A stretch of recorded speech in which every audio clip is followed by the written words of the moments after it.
Hello my dear students, how are you? Today we will going to study about lesson 4 of math and exercise 4.2। आज हम बच्चों सरल समीकरण अध्याय 4 का प्रश्नावली 4.2 पढ़ेंगे। प्रश्न नंबर 1 लिखा हुआ है आपका, पहले चर को पृथक करने वाला चरण बताइए और फिर समीकरण को हल कीजिए। प्रश्न क्या कह रहा है कि पहले चर को पृथक करने वाला चरण बताना। चर को पृथक करना मतलब चर को एक साइड करना, ठीक है, और जो ये अचर लिखा हुआ है उसको एक साइड करना। तो वो वाला चरण लिखना है पहले हमें और फिर समीकरण को हल करना है। मतलब समीकरण को हल करना मतलब फिर जो उसका मान आए, वैल्यू है उसकी, वो लिखना है। तो चलिए फर्स्ट का पहला का ए नंबर देखते हैं। फर्स्ट का ए लिखा हुआ है x minus 1 is equal to 0। तो x minus 1 is equal to 0 हमने उतारा। अब देखिए ये इधर -1 है, तो हमें यक्स को अलग करना है, मतलब अकेला करना है, ठीक है। तो अभी अचर पद यही बस है ना, -1।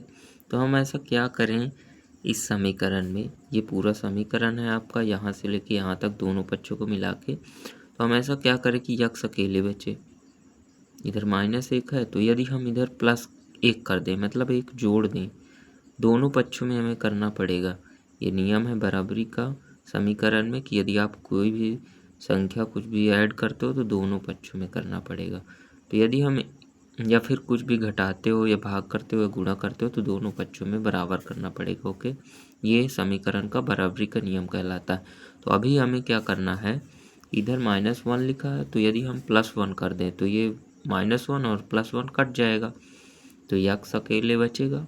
फिर जो वैल्यू आएगी तो इधर आ जाएगी, ठीक है। तो यक्स की वैल्यू यानी यक्स का मान निकल आएगा।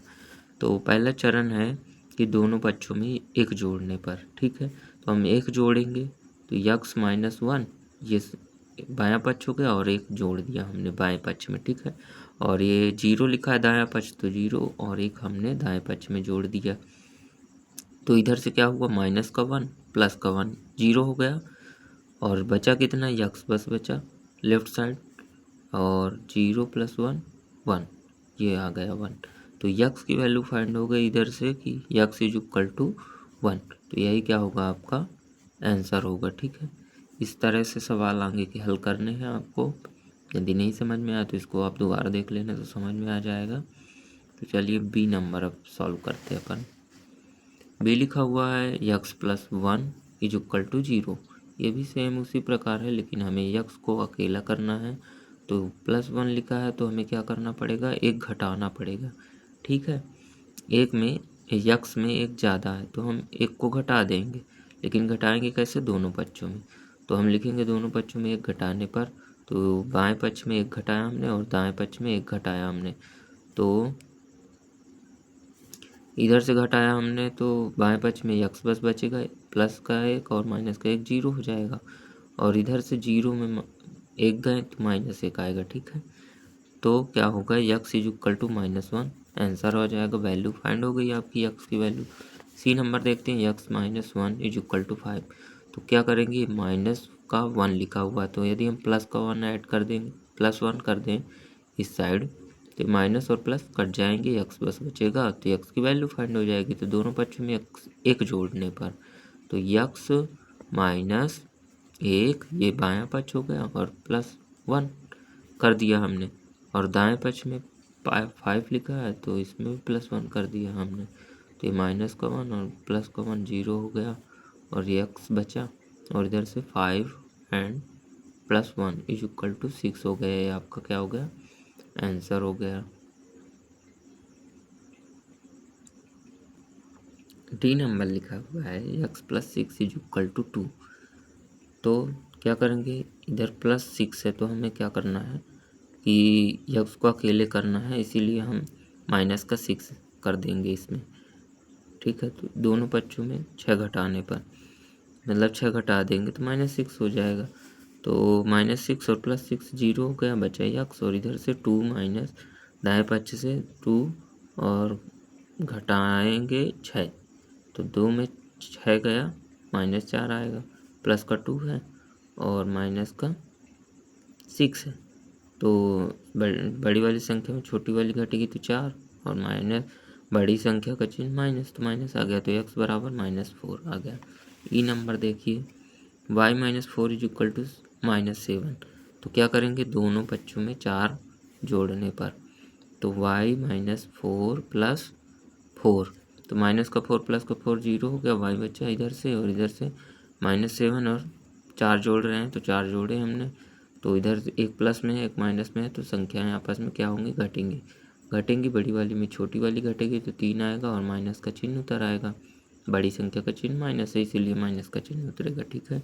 एफ नंबर देखिए, y -4 इज इक्वल टू +4, तो दोनों पक्षों में 4 जोड़ने पर, तो y -4 + 4 इज इक्वल टू, ये +4 लिखा है और ये 4 हमने और ऐड कर दिया, तो इधर से तो ये माइनस का प्लस का तो 0 हो गया और इधर 4 + 4 8 हो गया, तो y इज इक्वल टू कितना आया आंसर, 8 आया। ये आंसर हो गया। और जी नंबर देखिए, y + 4 इज इक्वल टू 4, तो इधर प्लस का 4 है तो हमें माइनस का 4 लाना पड़ेगा, मतलब माइनस का 4 कब आएगा, जब हम घटाएंगे, तो दोनों पक्षों में 4 घटाने पर, तो y + 4 -4, तो इधर प्लस का 4 माइनस का 4 0, तो बचा y इधर से और इधर 4 लिखा हुआ है और 4 घटाएंगे हमने तो इधर 0 आएगा, तो 0 क्या हो गया, y की वैल्यू आ जाएगी। ठीक है, ये हो गया आपको फर्स्ट नंबर। एच नंबर बचा हुआ है, तो y + 4 इज इक्वल टू -4, तो क्या करेंगे, इधर प्लस है ना, हमें इस पक्ष से मतलब नहीं है, हमें इस पक्ष से मतलब है कि हमें चर राशि को अकेला करना है। ठीक है, तो बाकी जो भी संख्याएं लिखी होंगी, यदि प्लस में है तो माइनस करेंगे, माइनस में है तो प्लस में करेंगे, गुणे में है तो भाग करेंगे, भाग में है तो गुणा करेंगे, ये चीज़ समझिएगा। ठीक है, तब ये अकेला होगा। अभी इधर प्लस लिखा है ना, तो हम माइनस करेंगे, मतलब घटाएंगे। यदि इधर गुणा होता तो हम भाग करते। ठीक है, भाग होता तो हम गुणा करते। चलिए देखते हैं दोनों पक्ष में क्या करेंगे, 4 घटाने पर, तो y + 4 -4 और इधर माइनस का 4 है और इधर घटाने पे -4 और आ गया, तो माइनस माइनस है, दोनों संख्या तो जुड़ेंगी आपस में, चिन्ह माइनस का आएगा और इधर से प्लस का 4 माइनस का 4 0 हो गया, तो y बस बचा, तो y इज इक्वल टू -8 आया। ये आपका होगा फर्स्ट नंबर। हम सेकंड नंबर देखते हैं। पहले चर को पृथक करने के लिए प्रयोग किए जाने वाले चरण को बताइए और फिर समीकरण को हल कीजिए।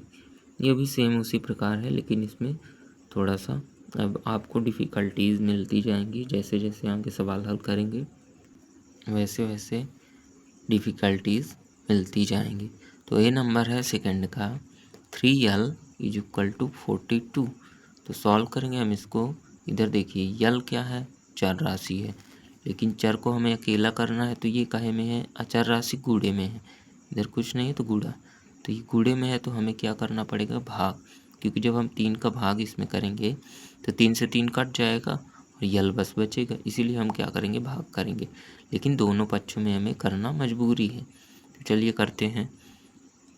दोनों पक्षों को 3 से भाग देने पर, तो 3l/3 इज इक्वल टू 42/3, तो 3 से 3 ये कट गया और यल बचा, यल आ गया ना। अब हमें यल की वैल्यू फाइंड हो जाएगी हमें, क्योंकि ये सिंगल आ गया है, तो यल इज इक्वल टू कितना आया, 42/3 मतलब 14, तो L is equal to 14 answer आ जाएगा। अब हम देखते बी नंबर, b/2 लिखा है इज इक्वल टू 6, मतलब b/2 लिखा है, तो b को हमें अकेला करना है, तो भाग में 2 है तो हमें क्या करना पड़ेगा, गुणे में 2 करना पड़ेगा। ठीक है, तो इधर भी गुणे में 2 करना पड़ेगा, तो दोनों पक्षों को 2 से गुणा करने पर, तो b/2 × 2 इज इक्वल टू 6 × 2, तो 2 से 2 कट गया, बचा क्या, b, और 6 का गुणा 2 में तो 12 आ गया, मतलब b का मान 12। ये आपका आंसर हो गया बी का। सी नंबर लिखा है p/7 इज इक्वल टू 4, तो क्या करेंगे दोनों पक्षों को, देखिए p के बटे में 7 लिखा है, मतलब भाग में 7 है, तो हमें क्या करना पड़ेगा, गुणे में 7। ठीक है, तो दोनों पक्षों को 7 से गुणा करने पर, तो p/7 × 7 इज इक्वल टू 4 × 7, तो p, ये 7 से 7 कट गया, p बचा और इधर 7 का गुणा 4 में, तो 7 चौको 28, ये आपका आंसर हो गया। फिर आता है डी नंबर में लिखा है 4x इज इक्वल टू 25। तो 4x ये जो यक्स है इसको हमें अकेला करना है, लेकिन इसके साथ क्या है, गुणे में 4 है, तो हमें क्या करना पड़ेगा, इसको अकेला करने के लिए भाग में 4 करना पड़ेगा। तो हम दोनों पक्षों में 4 का भाग देंगे, ठीक है, ऐसे। तो ये देखिए हमने ये लिखा बायां पक्ष और इधर लिखा दायां पक्ष, और दोनों में क्या किया, 4 का भाग दे दिए। तो 4 से 4 कट गया और यक्स क्या बचा, अकेला, ठीक है। तो क्या इधर साइड क्या बचेगा, 25/4, ये नहीं कट रहा तो इसको डायरेक्ट वैसे लिख देंगे। अब देखिए 4 से 4 भाग जाने का मतलब इधर 1 आएगा, 4 एक कम 4, तो 1 आएगा, 1 का गुणा यक्स में होगा तो यक्स आएगा। इसका ये मतलब नहीं कि 0 हो गया, 0 नहीं, प्लस और माइनस में बस 0 होता है, जो अलग लिखे होते हैं, भाग और गुणे में 0 नहीं होता, 1 आएगा, ठीक है।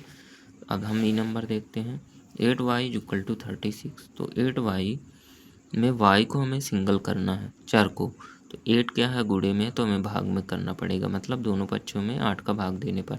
तो 8y upon 8 is equal to 36/8। तो 8 से 8 कट गया, बचा y, और इधर 4 से काटेंगे, देखिए 2 से कट रहा है ना, लेकिन 4 से भी कट रहा है तो हम बड़ी संख्या से काटेंगे।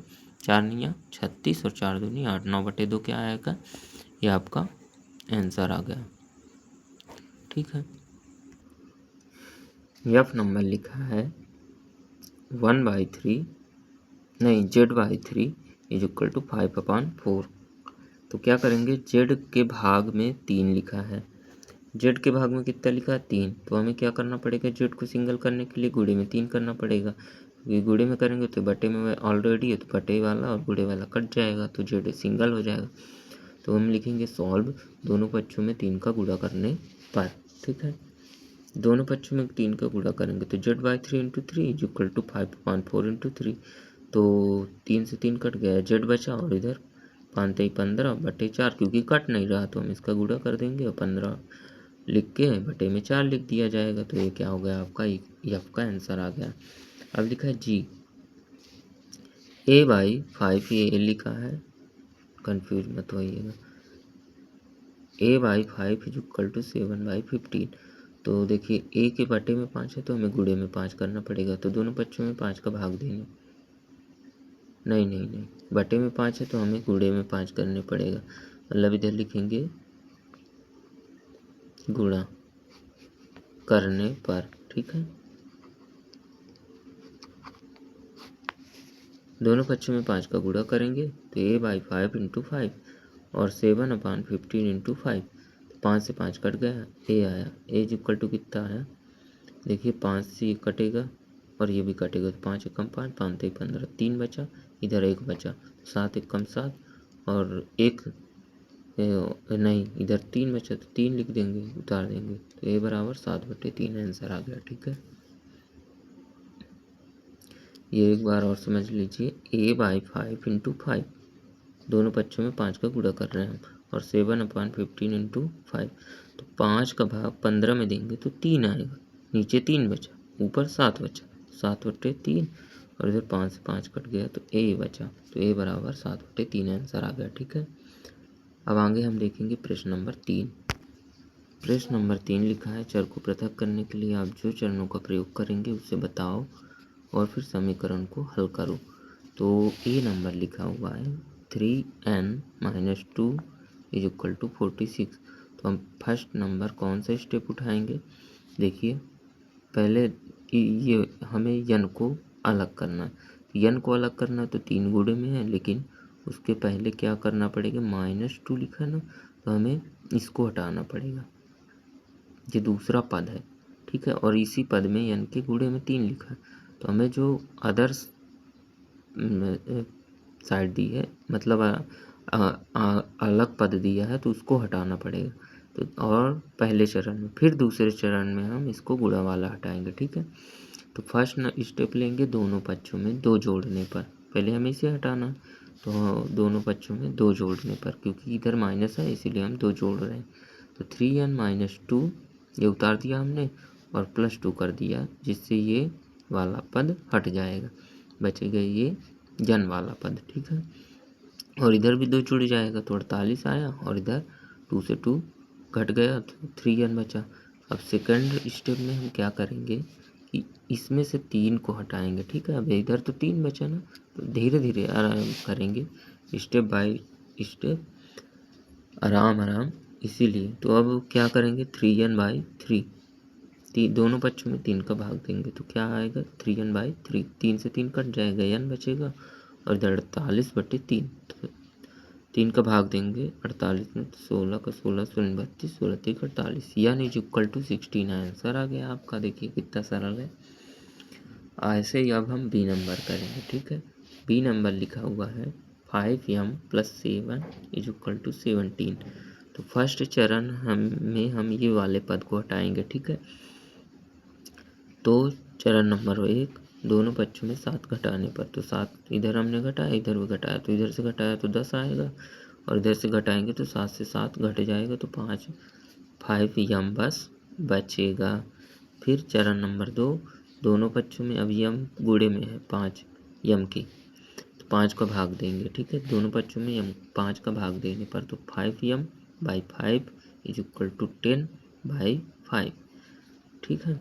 इसी में देंगे तो 5 दूनी 10, इधर आया 2 और 5 × 5, यम बचेगा इधर, यम बराबर 2, आंसर आ जाएगा बी का, ठीक है। ये हो गया बी का आंसर। अब हम सी का देखेंगे।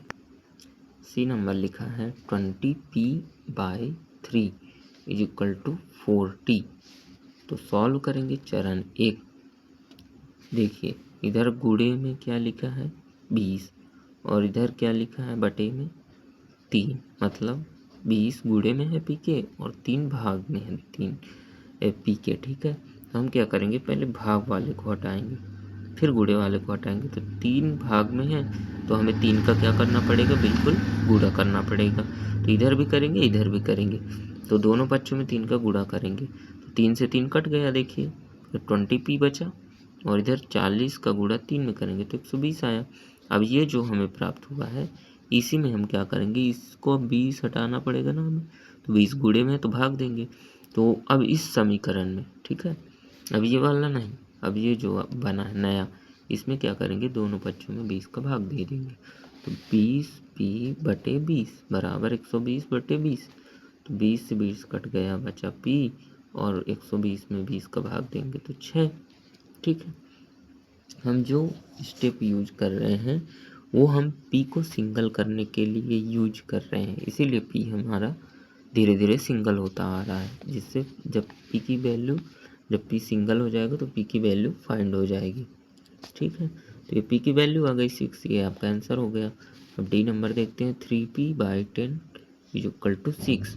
तो सॉल्व करेंगे, स्टेप 1 है, दोनों पक्षों में देखिए भाग में 10 लिखा है तो हम गुणा में करेंगे, दोनों पक्षों में 10 का गुणा करने पर, तो 3p/10 × 10 = 6 × 10, तो 10 से 10 कट गया, बचा 3p, और इधर 6 दाहम 60। अब चरण नंबर 2 क्या है, इधर 3 का गुणा है तो भाग कर देंगे, दोनों पक्षों में 3 से भाग देने पर, तो इसमें देंगे हैं तो 3p/3, तो 3 से 3 कटा, बचा p, और 60/3 = 20, p = कितना है 20, आंसर आ गया आपका। बहुत सरल, ठीक है। यदि ना बने तो आप कमेंट में पूछ सकते हो, बिल्कुल। हम प्रश्न नंबर 4 देखेंगे, ध्यान से समझिएगा, है उसी प्रकार लेकिन थोड़ा बड़ा है। प्रश्न नंबर 4 लिखा हुआ है, निम्नलिखित समीकरणों को हल कीजिए। ए नंबर है 10p = 100। तो हम इसको कैसे सॉल्व करेंगे, जैसे हमने पिछले वाले प्रश्नों को सॉल्व किया था। तो चरण नंबर 1, दोनों पक्षों में 10 का भाग करेंगे, क्योंकि पी के गुणे में 10 लिखा हुआ है, इसलिए क्या करेंगे, पी को सिंगल करने के लिए हम 10 का भाग करेंगे, डिवाइड करेंगे 10 से, तो 10p/10 = इधर भी 10 का भाग होगा, 100/10, तो इधर से 10 से 10 कट गया, बचा p, और इधर से 100 में 10 का भाग देंगे तो 10 आएगा, तो p = 10, ये आपका आंसर हो गया। बी नंबर देखते हैं, 10p + 10 = 100। तो इधर देखिए हम ये वाले पद को पहले हटाएंगे, तो क्या करेंगे, प्लस में लिखा ना 10, तो हम इधर क्या करेंगे, घटा देंगे।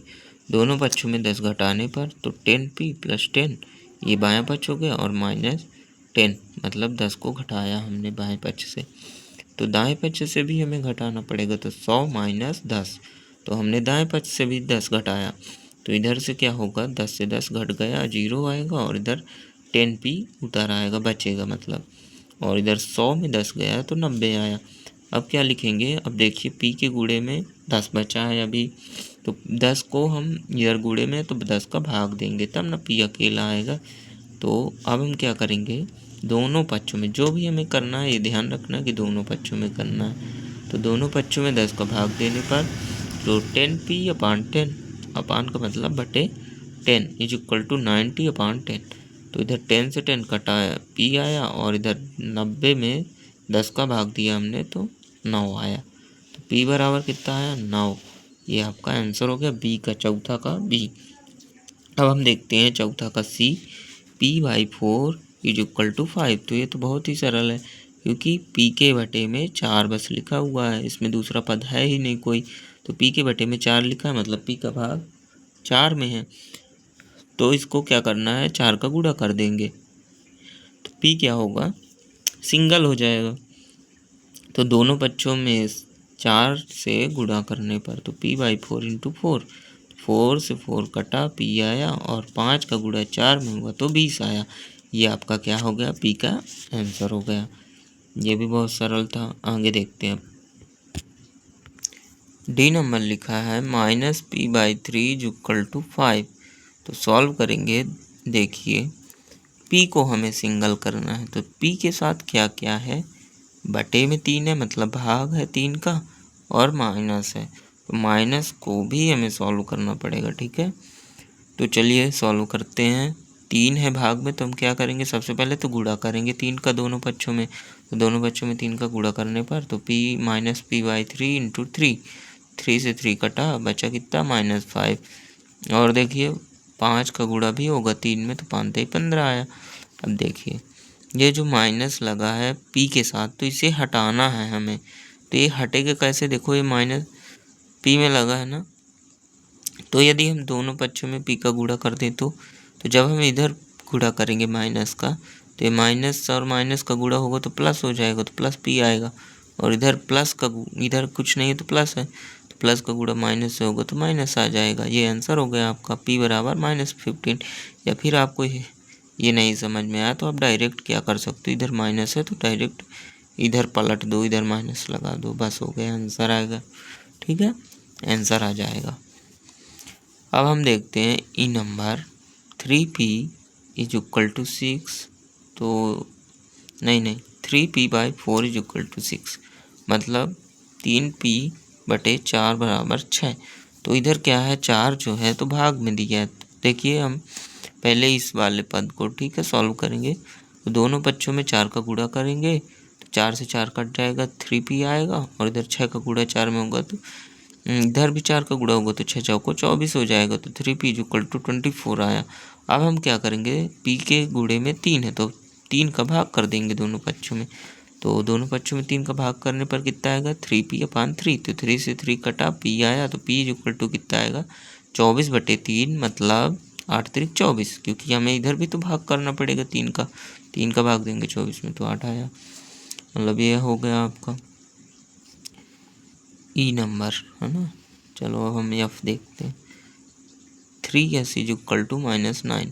तो दोनों पक्षों में क्या करेंगे, दोनों पक्षों में 3 का भाग देंगे, क्योंकि यस के गुणे में है 3, तो भाग देंगे, 3s/3 इज इक्वल टू -9/3, तो 3 से 3 कटा, यस आया, यस बराबर कितना आएगा, 3 का भाग देंगे 9 में तो 3 आएगा, और माइनस लगा तो उतर आएगा, तो S is equal to -3, answer आ गया आपका।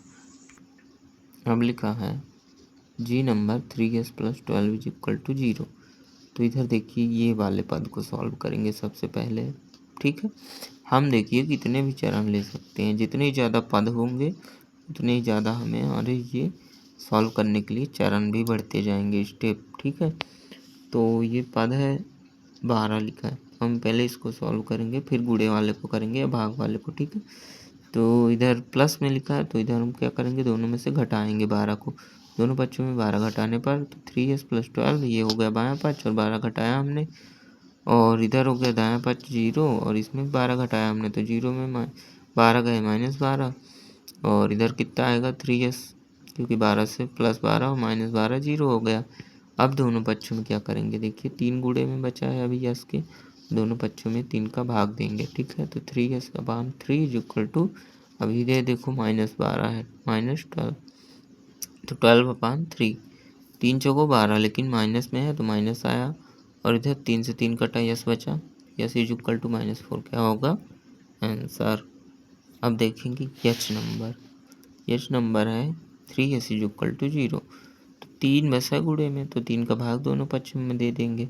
3s/3 = 0/3, तो 0 में किसी भी संख्या का भाग देंगे तो 0 ही आएगा, और 3s में 3 का भाग देंगे, 3 से 3 कटेगा, यस आएगा, यस बराबर कितना आंसर आया 0 ही आएगा, ठीक है। आई नंबर देखिए 2q = 6, तो ये क्या लिखा है, q चर राशि है, चर को हमें अकेला करना है, लेकिन उसके गुणे में 2 है, तो हम क्या करेंगे, दोनों पक्षों में 2 का भाग देंगे। 2q/2 = 6/2, 2 से 2 कटा, q बचा, और इधर तो 6 3 आया, q = 3 आंसर हो गया आपका। जे नंबर लिखा है 2q - 6 = 0, मतलब ये अलग पद है ये, ठीक है, -6, तो -6 लिखा है तो हम क्या करेंगे, जोड़ेंगे इसमें, ठीक है।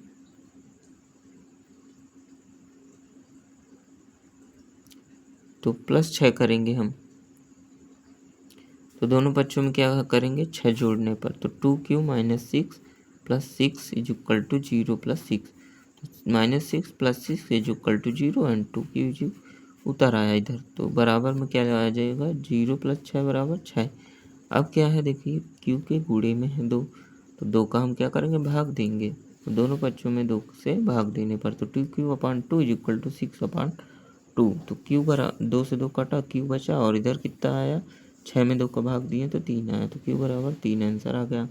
अब के नंबर देखिए 2q + 6 = 0, तो ये अलग पद है ना, तो हम इसको क्या करेंगे, पहले इसको हटाएंगे, ये प्लस में 6 है तो हम क्या करेंगे, घटाएंगे, ठीक है। इधर प्लस है तो घटाएंगे, इधर माइनस है तो जोड़ेंगे, तो दोनों पक्षों में 6 घटाने पर तो 2q + 6 - 6 = 0 - 6, तो 6 से 6 घटा, और इधर क्या आएगा 2q, और इधर 0 में 6 गए तो -6 आया, और इधर क्या बचा 2q = -6। अब देखिए q के गुणे में 2 है तो भाग देंगे, दोनों पक्षों में 2 का भाग देने पर 2q/2 = -6/2, 2 से 2 कट गया, q बचा, और इधर कितना आएगा, -6/2 का मतलब -3, ठीक है, 3 दूनी 6 होता है तो 3 उतरा, और माइनस लगा तो माइनस उतार दिया हमने, ये आपका क्या हो गया, आंसर हो गया। अब हम क्या करेंगे, यल नंबर सवाल हल करेंगे। लिखा है 2q + 6 = 12, तो दोनों पक्षों में क्या करेंगे, देखिए पहले तो हम इस वाले पद को हटाएंगे, ठीक है, प्लस का 6 है तो हम क्या करेंगे, घटाएंगे, दोनों पक्षों में 6 को घटाने पर 2q + 6 - 6 = 12 - 6, तो इधर से क्या आएगा, +6 - 6 घट के 0 हो जाएगा, 2q बचेगा, इधर 12 में 6 गया, 6 आया। अब क्या करेंगे, 2q = 6 लिखा हुआ है, मतलब q के गुणे में 2 है, तो क्या होगा, दोनों पक्षों में 2 का भाग देंगे, तो 2q/2 = 6/2, तो 2 से 2 कट गया, बचा q, और इधर 6 में 2 का भाग मतलब 3, तो 3 आया, q बराबर कितना आया, 3 आंसर आ गया आपका, और इसी के साथ आपका 4.2 समाप्त हुआ। यदि कोई दिक्कत आती है तो हमसे ज़रूर पूछें कमेंट में, और अपने दोस्तों के साथ शेयर करें। तब तक के लिए बाय बाय, टाटा, और मिलते हैं 4.3 में। धन्यवाद।